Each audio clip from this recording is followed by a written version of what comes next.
Hey guys, Colton's hacking on Sonic Boom Fan 101 here. And today's Ben Nano Glass iPad Pro M4 and ASUS Zenphone 10.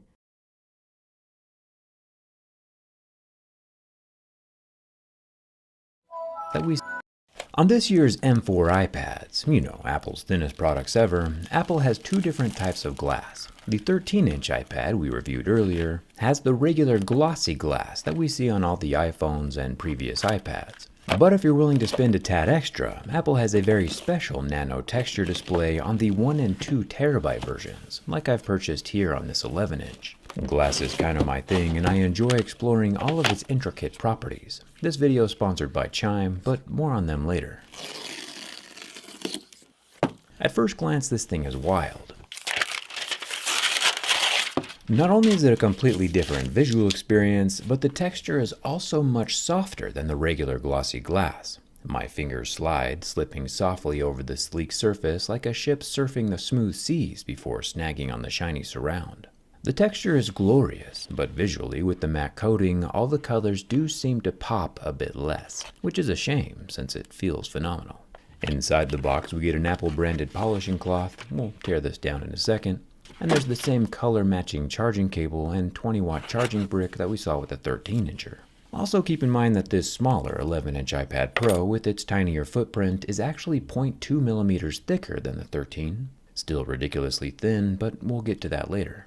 We know the new nano-rich glass looks different and feels different, but does it scratch or damage any different? Laying out the Mohs scale of hardness, we can start seeing something new at a level 3. Instead of nothing happening like on regular glass, this time we see that the nano-textured etched glass is filing down my Mohs 3 pick like a cheese grater on cheese, or a nail filer on nails, or sandpaper on wood, or a 9 to 5 on my will to live. And when we get to a level 4, we see what appears to be actual damage on the display, which is scientifically impossible since we know the glass is a level 5 or 6, and this Mohs 4 pick is a level 4. Taking the approved Apple cleaning cloth to the nano texture removes the copper filings of the level 3, but does not remove the permanent marks from level 4. Not even with alcohol do they disappear. I assume, just like sandpaper eventually wears out while woodworking, these nano-microscopic etch mountains are either knocked down by my level 4 pick, or the level 4 pick has become permanently embedded in the nano texture via material transfer. Either way, visual damage has been done, and that damage is permanent. Seeing what other real-life objects might have the same effect on this portable piece of technology, keys do leave some very visible dust behind, but get 99% cleaned up with the Apple cloth. The quarter as well gets sanded down by the Apple Grit sandpaper, but again wipes completely away. The Phillips head steel construction screw leaves a very permanent scratch mark on the iPad glass that does not clean off. The open safety pin is fine, and my jerry-rig razor knife with its stainless steel blade also leaves a very permanent marking on the glass. Keep in mind that all of these objects would do 0 damage and leave 0 markings on the regular glossy glass that Apple usually uses. It's only on this nano etched glass that the damage occurs. Good information to have for sure. Keep metal objects away from the nano texture if you're wanting to preserve its pristine presentation. Now, in the past, Apple has said to only use the genuine Apple polishing cloth to clean its nano texture displays. And up until this moment, it has done a good job. It appears to be made from a normal, soft, non-abrasive microfiber cloth material. The only difference between this cloth and a regular microfiber is that this one is dual layered and costs $19. If I were to use a generic microfiber cloth that cost a few pennies, nothing appears to happen on the screen. And again, if I use a slightly more premium D-brand cloth, no damage occurs. Nor do any markings appear or rub off from the blue workshop towel, or even, and I'm sure someone at the Genius Bar has fainted by now, a paper towel. Besides leaving behind a tad more dust than a generic microfiber, pretty much any cleaning cloth will work for the iPad as long as it's not steel wool. Which, now that I mention it, sounds kind of fun. Now at this point we would normally scratch the frame to see what material it's made from, but since we already checked the larger 13-inch, I'm sure they're both the exact same. But old habits die hard. The left side, with its plastic pencil pearl mounting location and individual volume buttons, has a microphone hole off center near the bottom. I would suggest to Apple to move all their microphone holes off center like this, but that's just me. This top microphone hole at the most vulnerable point in the structure became one of the failure points of the 13-inch iPad. We'll see if it's going to haunt the 11-inch version here in a second. The long empty right side of the M4 iPad Pro is also made from metal and does not appear to be compromised with microphone holes. The bottom has 2 more loudspeakers and the USB-C port. The back of the M4 iPad has a 12-megapixel camera, a 3D LiDAR scanner, and a quad LED dual-tone flash. Rest in peace to the ultra-wide camera. Now, if you're the type of person who considers durability and longevity before making a purchase, you might also be the type of person who's interested in Chime, today's sponsor. You can get a $10 reward for opening a Chime checking account and activating a Chime Visa debit card.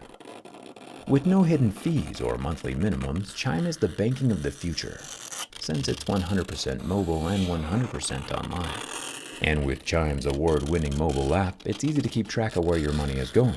You can join millions of other Chime members who have access to fee-free overdraft protection up to $200 with SpotMe, and can access 60,000 fee-free ATMs. And Chime also has 24/7 live human customer support. You can build your credit with the Chime Credit Builder Visa credit card. One downside of the smaller 11-inch iPad Pro is that there's not quite enough real estate to finish my draft drawing. But oh well, open your own Chime checking account today and get that $10 reward. Link is down in the description, and thanks to Chime for sponsoring this video, and for discounting 5 of my off-road wheelchairs for $1,000 each.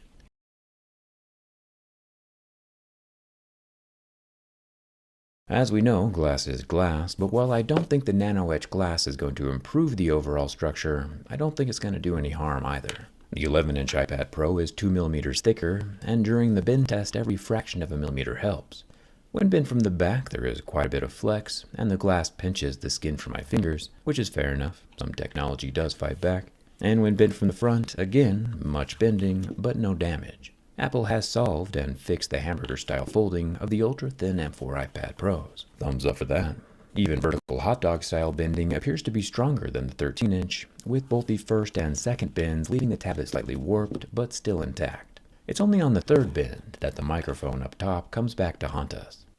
My hands were sitting slightly on the upper half of the tablet, so that might be a factor, but the matte nano-textured glass is indeed shattered all the way through the entirety of the device. And a quick little bend near the bottom that finishes the job.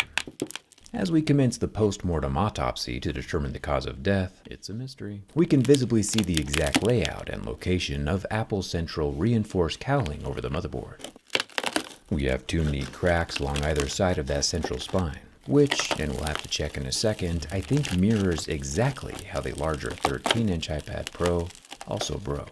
Rolling the glass-covered tandem OLED off to the side like a can of sardines, we get our first look at the large dual batteries that give us a total of 8,160 milliamp hours and 31.29 watt hours. I'll remove 12 Phillips head screws to get access to Apple's central cowling. It's incredible that this ultra-thin tiny piece of metal can keep the iPad from snapping in half long ways. A nitty-bitty piece of hardware doing incredibly good at its job.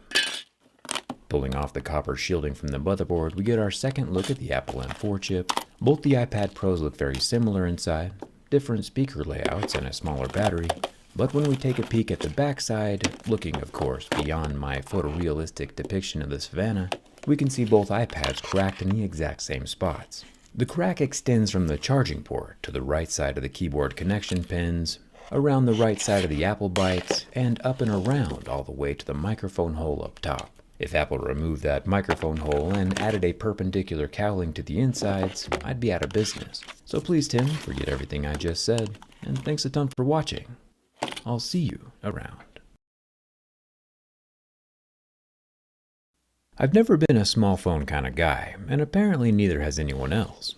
Today we have the Zenphone 10, the supposed last living small flagship phone made by ASUS, which also makes the ROG gaming phones, of which about 50% fail my durability test.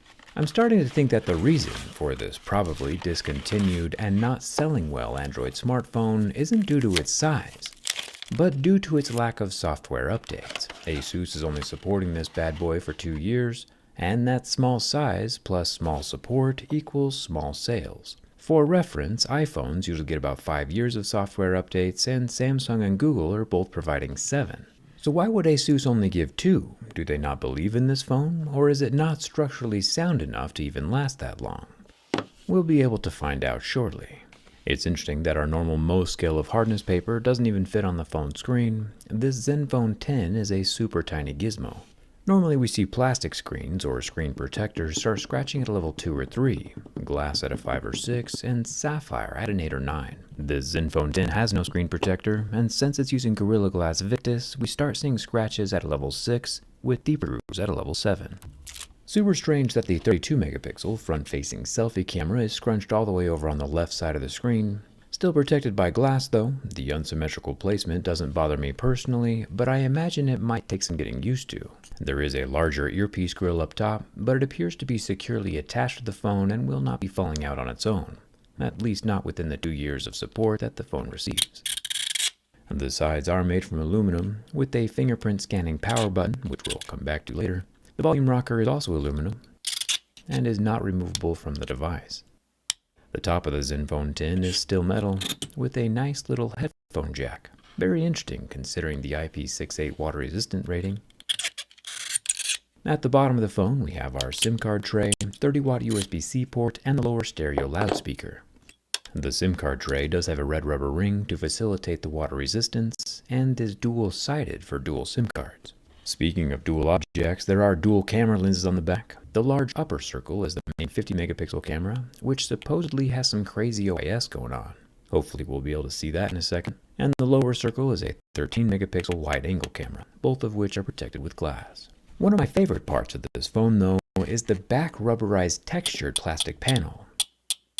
I wish more phones were made like this. It's easy to hold, has less parts to break, and extremely easy to draw on.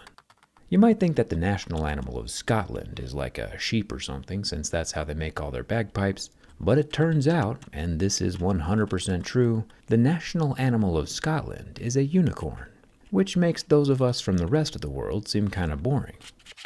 The screen of the Zenphone 10 is a respectable 5.9 inches, it's 144 Hz, 1100 nits, and 1080p, and it'll last for about 30 seconds under the heat from my lighter. But alas, the Super AMOLED screen succumbs to the heat and is permanently damaged. I would recommend against taking a lighter to your screen. As far as the fingerprint scanner goes, I was able to set my fingerprint, but after being set, it's still pretty slow to unlock. And after adding some additional scratches, it maintained its prior slowness, but is still functioning. Now for the bin test. I was rather optimistic for this one, since the smaller form factor and thick frame should help with the structural integrity, and indeed it does, even when bent from the front and the back. It helps that there are no antenna lines in the middle of the frame to compromise that structural integrity, and even though no one wants to buy it, the Zenphone 10 survives my durability test. Thumbs up for that. If I had to pick my favorite part of this whole phone though, it would be how incredibly simple it is to get inside. Definitely a contender for the most repairable smartphone of the year. The plastic back can be very simply separated with just a razor knife. No heat, no cracked glass, just a gloriously shiny milled camera lens housing. You can see the machining marks on the underside of the lens. ASUS put 9 black screws in the top of the phone housing, and 5 silver screws holding down the loudspeaker over the charging port. There's a 15-watt wireless charging coil that comes off with those upper plastics. The lower loudspeaker has a waterproofing mesh and light gray rubber gasket, but does not appear to have any balls however, just a small little ventilation hole. I'll unplug 2 of the long extension ribbon cables connecting the motherboard to the KB board. If anyone can tell us what KB means, that would be great. The battery is also unplugged at this point, and I'll remove the dual SIM card tray, which allows the tiny KB board to come away from the phone, leaving the charging port ribbon and the minuscule coin-style vibrator motor still inside the phone body. The battery can also come out at this point, no magic pull tabs, just adhesive gentle enough to still be removable, which is great news for the 5 people who ordered this phone.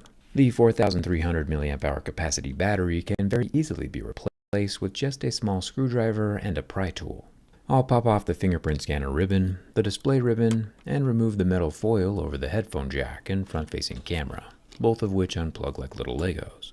The 32 megapixel front-facing camera does not have OIS, but one of the coolest optical image stabilization systems that we've ever seen is in the 50 megapixel front-facing camera. This does not only have a circular OIS system, but a gimbal OIS system. This not only stabilizes images on a flat plane, but can also compensate for angular jiggles. The complex algorithms required to match this hardware to a final stabilized video have got to be pretty mind-blowing. The lower 13 megapixel wide-angle camera does not have OIS, but there is a dollop of pink thermal paste underneath to help dissipate the heat from the camera units, because they're definitely doing more work than most cameras we've ever seen. The last thing to come out after removing one more screw is the motherboard, a dual stacked unit with a bit of pink thermal paste here and there, and we can see the copper vapor chamber tucked between the screen and the frame. The Zenphone 10 is an incredibly repairable phone, with replacement parts easy to find all over the internet. A new screen, for example, currently costs about $130 on Amazon. The last thing I want to point out before we see if the small flagship is still alive is the charging port. Albeit water resistant, it does have a little white water damage indicator sticker placed right at the opening. ASUS has also placed another white water damage indicator sticker next to the SIM card tray opening to tattle on you if the phone ever gets wet. So yeah, while small flagships across the board are going the way of the dodo, and appear in the wild as often as Scotland's national animal, this last crusader did an exceptional job at being durable, structural, and repairable. And even after a teardown, it still turns on. Nice work, Zenphone 10. May your remaining days be filled with the quiet confidence of a job well done. Thanks a ton for watching. I'll see you around.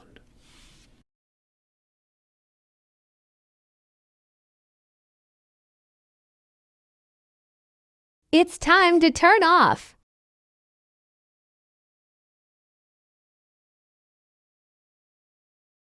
Thanks for watching part 11 from Windows 7. Stay tuned next time for part 22. And we're not gonna have any CD-ROMs in here. Like, we're gonna try doing it without the CD-ROMs, because if I end up putting in like a CD-ROM in this again, the computer is gonna crash. Like after an amount of time. Like after a matter of time. So anyway, that will be it. Stay tuned next time for part 22, which in case we will not do any more CD-ROM stuff for the rest of the walkthrough. So yeah. And we will shorten the amount of parts for this walkthrough to 25. Just like what we did with, it's going to be like, it's the same amount of parts for, the 2019 edition of the Dell Dimension 4600 walkthrough. So yeah. Thank you, viewers, for watching. This is Colton Tackett on Sonic Boom Fan 101 signing off. Excuse me, viewers. As I was saying, this is Colton Tackett on Sonic Boom Fan 101 signing off. And this computer better not crash again. See you guys next time. Peace out.